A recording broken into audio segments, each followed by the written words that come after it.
M doctor Niharika. I am a consultant dermatologist. मैं दिल्ली में practice करती हूँ। तो आज हम बात करेंगे कि हाइपरट्रॉफिक स्कार और किलॉइड क्या होता है, क्या डिफरेंस होता है इन दोनों के बीच में, और इनका ट्रीटमेंट कैसे किया जा सकता है। तो बेसिकली हाइपरट्रॉफिक स्कार और किलॉइड दोनों ही एक्सेसिव हीलिंग की वजह से बन रहे हैं, यानी कि जब भी आपकी स्किन में किसी भी तरीके की इंजरी हुई, कोई चोट लगी, कुछ भी रिस्पॉन्स हुआ, या फिर even a surgical scar is created, तो हमारी बॉडी हील करने की कोशिश करती है। तो जब वो हीलिंग यानी कि हीलिंग टिश्यू बना रही है, तो कई बार वो एक्सेस में वो टिश्यू बना देती है, जिसकी वजह से ओवर हीलिंग की वजह से जो स्कार होता है वो स्किन की सरफेस से उठ जाता है और थोड़ा मोटा हो जाता है। तो अगर वहीं उसी लेवल पे वहां पे स्किन पे वो स्कार उठ गया है, तो हम उसको हाइपरट्रॉफिक स्कार बोलते हैं।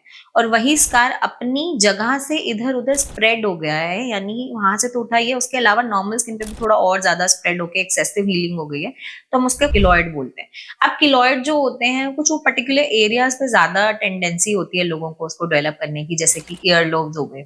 एक triangle area of the body हम बोलते हैं, जो कि दो शोल्डर्स और चेस्ट के बीच में होता है। फ्रंट और बैक में यहाँ पे किलॉइड बहुत ज्यादा कॉमन होते हैं।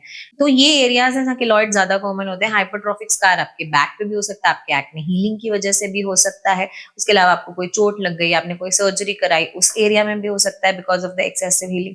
तो अब इनके लिए ट्रीटमेंट क्या है? तो जो इनिशियल ट्रीटमेंट फेज होता है, उसमें जो भी आपके डॉक्टर होंगे वो आपको सिलिकॉन जेल और सिलिकॉन शीट्स रिकमेंड करेंगे, ताकि ये स्कार सॉफ्टन हो जाए और फ्लैटन हो जाए, यानी सॉफ्ट होके थोड़े से नीचे बैठ जाए स्किन से। अगर ये काफी हद तक रिस्पॉन्स करती हैं, अगर आप इनको अच्छे से इनिशियल फेजेस में यूज कर रहे हैं, फिर भी अगर मान लो आपका हाइपरट्रॉफिक स्कार बन गया है और किलॉइड बन गया जो इससे भी रिस्पॉन्ड नहीं किया, दो इंजेक्शंस आते हैं जो कि इंट्रालीजनल, यानी कि जो स्कार टिश्यू है उसके अंदर दिया जा सकता है, उसकी जो एक्सेसिव हीलिंग वाले टिश्यू है उसको कम करने के लिए, जिससे कि वो स्कार बैठ जाता है, जिसमें कि इंट्रालीजनल स्टेरॉइड्स आते हैं, सीसीबीज आते हैं। उसके अलावा बहुत नए नए तरीके की और मॉलिक्यूल्स आ गए हैं जो कि इंट्रालीजनल इंजेक्ट किया जा सकता है। उसके अलावा आजकल देखा जा रहा है कुछ रोल ऑफ बोटॉक्स भी हो सकता है हाइपरट्रॉफिक स्कार्स में। और जब ये स्किन के लेवल पे आ सकते हैं, तो अगर आपको और फर्दर इंप्रूवमेंट चाहिए, तो फ्रैक्शनल लेजर्स यानी CO2 लेजर या अर्बियम लेजर का इस्तेमाल किया जा सकता है इसको और बेहतर करने के लिए।